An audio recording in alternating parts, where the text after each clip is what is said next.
Good evening everyone, my name is गुरुदेव। आज हम पढ़ने वाले हैं फिजिक्स। तो आज हमारी 10th क्लास एनसीईआरटी के इलेक्ट्रिसिटी चैप्टर का पार्ट 5 जो कि हमारा लास्ट पार्ट है।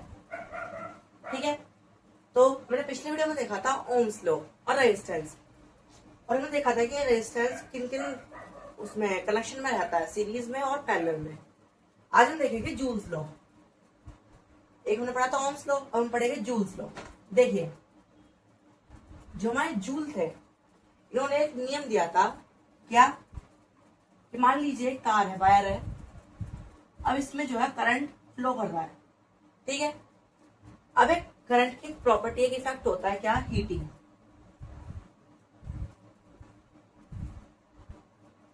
हीटिंग कि जब करंट किसी भी वायर में, कंडक्टर में फ्लो करता है तो क्या करता है, हीट प्रोड्यूस करता है।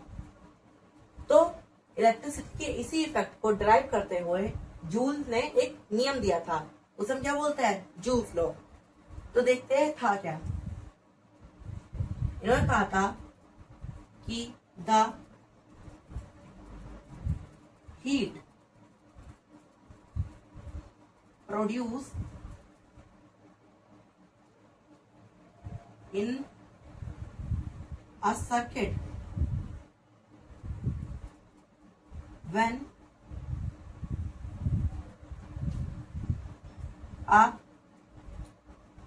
an electric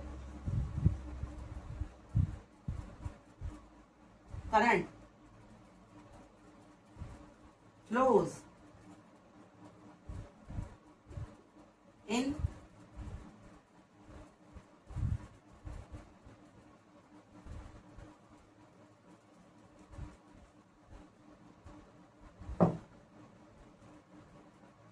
it is directly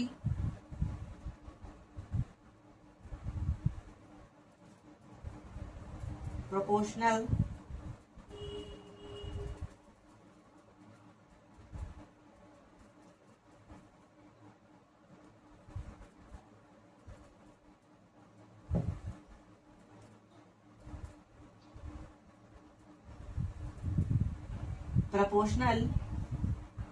to,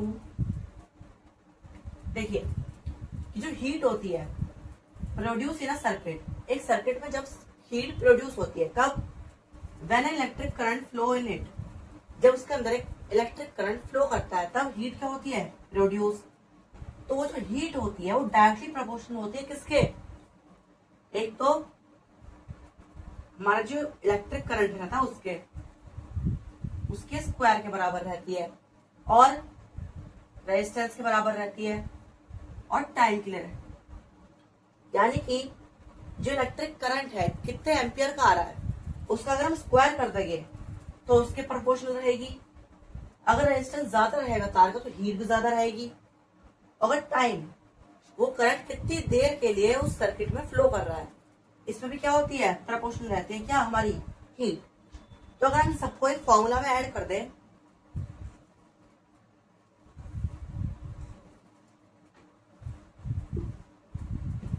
तो फॉर्मूला बन के आएगा, heat is directly proportional to I square R T.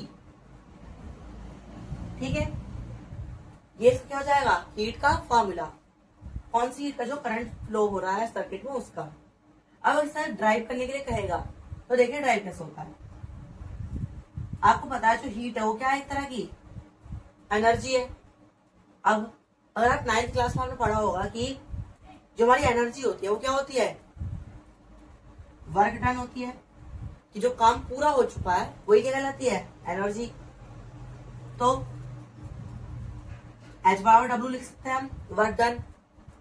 अब W हमने जब हम पोटेंशियल डिफरेंस पढ़ रहे थे तब हमने देखा था कि जो वोल्ट होता है,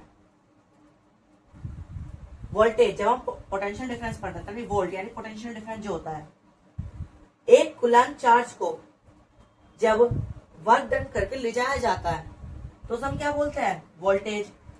अगर हम इस Q को यहां लिया है तो ये क्या बन जाएगा, VQ इक्वल्स टू W, ये बन जाएगा। तो यहां पर क्या है हमारा W, इसकी जगह हम V क्यों लिख दें, तो ये भी एक फॉर्मूला बन जाएगा। अब जो हमारा वोल्ट होता है यहां पर क्या आएगा, ओम्स लॉ।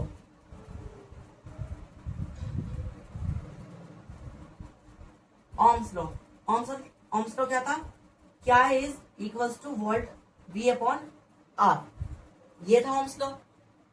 अगर मैं इस R को इधर ले जाऊं तो IR बन जाएगा।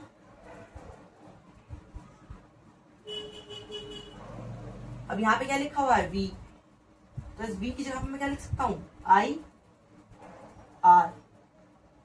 अब देखिए दूसरा हमारा Q यानी कि चार्ज, कुलाम। कुलाम का हमने क्या फॉर्मूला पढ़ा था, IT। देखिए एम्पियर का क्या फॉर्मूला होता था, 1 कुलाम चार्ज। जब 1 कुलाम चार्ज कंडक्ट होता है किसी भी कंडक्टर में कितनी देर के लिए, 1 सेकंड के लिए, तो ये क्या था हमारा 1 एम्पियर यानी कि I। तो देखिए सेकंड क्या होता है हमारा टाइम। अगर हम इस टाइम को यहां ले जाए तो Q बराबर IT हो जाएगा, Q बराबर IT हो गया। इस IT को हम यहां रख दें तो ये बन गया फॉर्मूला हमारा। अगर हम इसे सिस्टमेटिक वे में लिखे तो क्या बन जाएगा, H is equals to I 2I है स्क्वायर R T। देखिए ये हमारा फॉर्मूला था कि I स्क्वायर आर टी, और यहां भी क्या आ गया I स्क्वायर आर टी। तो हमने क्या कर दिया, इस फॉर्मूला को ड्राइव कर दिया। अब हम देखते हैं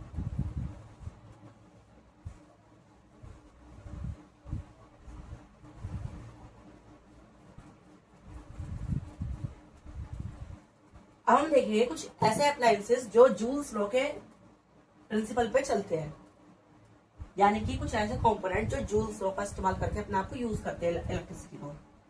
तो सबसे पहले हो जाएगा हमारा बल्ब।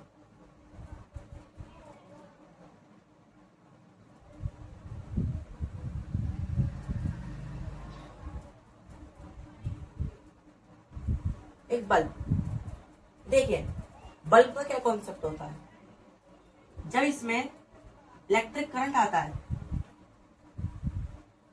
यहां से करंट आया, अब जब करंट इसमें जाता है, इस ये जो अंदर बल्ब के अंदर छोटा सा वो बना जाता है वायर, तो जब ये करंट इस वायर में जाता है तो क्या होता है, इस वायर में जब करंट आता है तो ये ग्लो करने लग जाता है। क्यों, क्योंकि इसके अंदर रेजिस्टेंस होता है।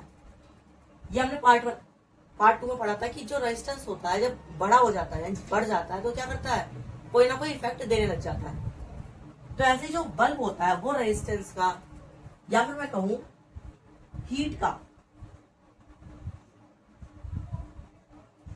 ये जूल्स होता है हमारा कि अगर रेजिस्टेंस बढ़ेगा तो हीट बढ़ेगी।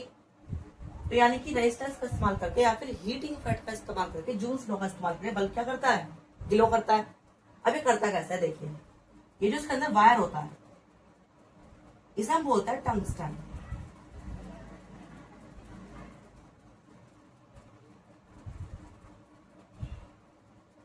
क्या बोलते हैं, टंगस्टन। अब ये टंगस्टन मतलब क्या होता है, ये टंगस्टन क्या करता है, इसकी जो वो होती है रेजिस्टिविटी बहुत ज्यादा होती है, रेजिस्टिविटी। दूसरा इसका जो मेल्टिंग पॉइंट होता है वो भी बहुत ज्यादा क्या होता है, बड़ा होता है, जिस वजह से क्या होता है, जब करंट इसमें आता है तो हाई रेजिस्टिविटी देता है, जिस रेजिस्टेंस क्या होता है, बढ़ जाता है, और जो हीट है वो भी इंक्रीज हो जाती है। और जो उसका मेल्टिंग पॉइंट होता है वो ज्यादा होने के कारण जब हीट इंक्रीज करती है तो ये टंगस्टन का वायर है ये गलता नहीं है। क्या नहीं होता, गलता नहीं है। क्यों, क्योंकि इसका मेल्टिंग पॉइंट क्या होता है, ज्यादा। इसलिए इलेक्ट्रिक बल्ब में हम क्या करते हैं, टंगस्टन वायर का यूज करते हैं फिलामेंट बनाने के लिए। इस धुएं को तार को क्या बोलते हैं, फिलामेंट। ठीक है। दूसरा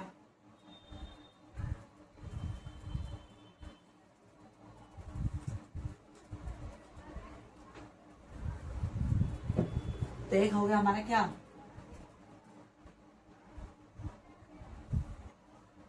बल्ब। ठीक है, बल्ब। दूसरा अप्लायंस हमारा हीटर।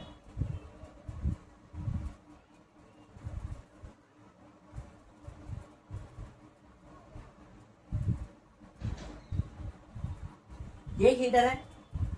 अब आपने हीटर के अंदर देखा होगा कि ऐसा ग्लास की कांच जैसी दो रॉड लगी रहती है,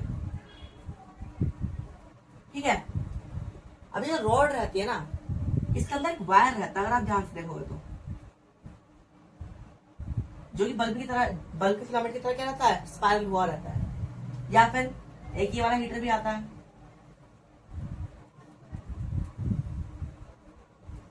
फैन जैसा दिखता है जो, उसमें क्या होता है, ऐसे ग्लास का पाइप नहीं रहता, उसमें क्या होता है कि लोहे की प्लेट रहती है पीछे की तरफ। अब इस लोहे की प्लेट के पीछे ऐसा तार लगा रहता है, गोल गोल घुमा हुआ है, और यहाँ से एक तार जुड़ा रहता है जो पीछे चला जाता है इसके अंदर, और एक दूसरा तार जुड़ा रहता है। ये क्या होता है, हमारे हीटर। अब ये हीटर देखिए इलेक्ट्रिसिटी को कैसे यूज करता है। ये जो इसके अंदर एक फिलामेंट बना रहता है, स्पाइरल वायर, ये क्या रहता है, नाइक्रोम का बना रहता है। किसका बना होता है, नाइक्रोम का। अब नाइक्रोम क्या करता है ना, रेजिस्टेंस का यूज करके,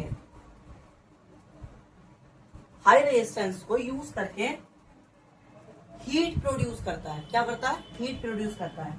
और वही जो हमारा बल्ब क्या होता है, वो क्या करता है, हाई रेजिस्टिविटी को यूज करके क्या करता है, ग्लो करने लग जाता है, और ये क्या करता है, हीट देने लग जाता है, ठीक है। तो देखिए, ये आपको ध्यान रखना होगा, जो टंगस्टन होता है वो रेजिस्टिविटी का यूज करके ग्लो करता है, और जो नाइक्रोम होता है वो रेजिस्टिविटी का यूज करके हीट प्रोड्यूस करता है।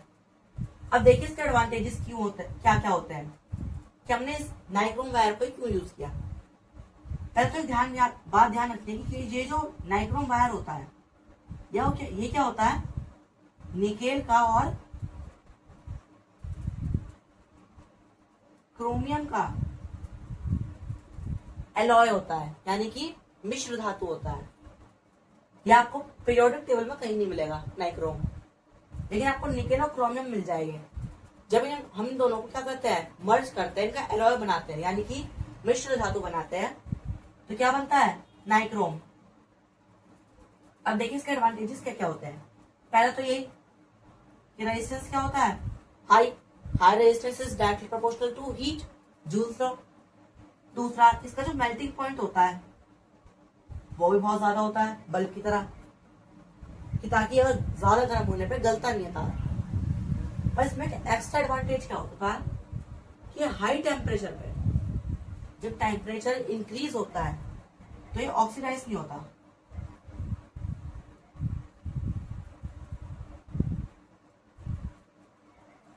हाई टेम्परेचर पे, यानी कि जब टेम्परेचर इंक्रीज होता है, बढ़ता है, तो ये ऑक्सीडाइज नहीं होता, खराब नहीं होता।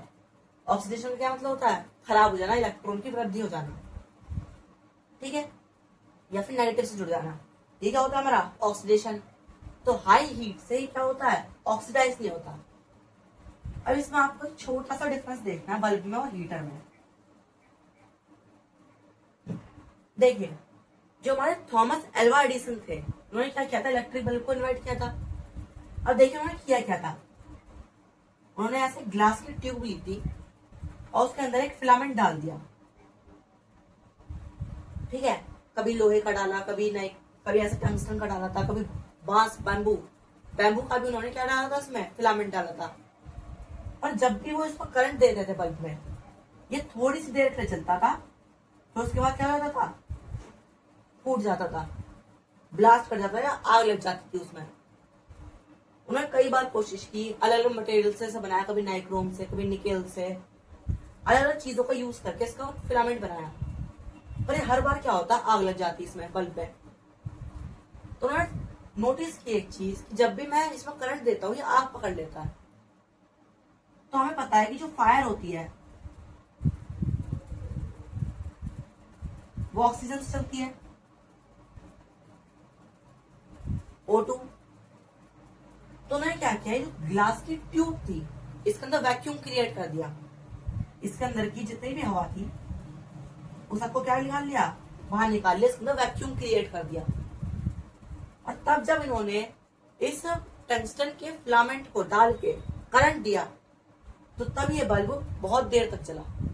तब जाकर थॉमस एल्वा एडिसन ने क्या किया था, इसको इन्वेंट किया था। लेकिन यही चीज अगर आप हीटर में देखें, ये जो आज हीटर रहता है इसमें आप देखोगे तो लोहे की प्लेट के पीछे वायर ऐसी खुला रहता है, उसके ऊपर कोई कवरिंग नहीं रहती, ऑक्सीजन उस पर टच होती रहती है और वो फिर भी क्या होता है, आग नहीं पकड़ता। आज के हमारे वीडियो में इतना ही। अगर आपको मेरा वीडियो पसंद आया हो तो मेरे चैनल को लाइक शेयर सब्सक्राइब कीजिएगा। Thank you.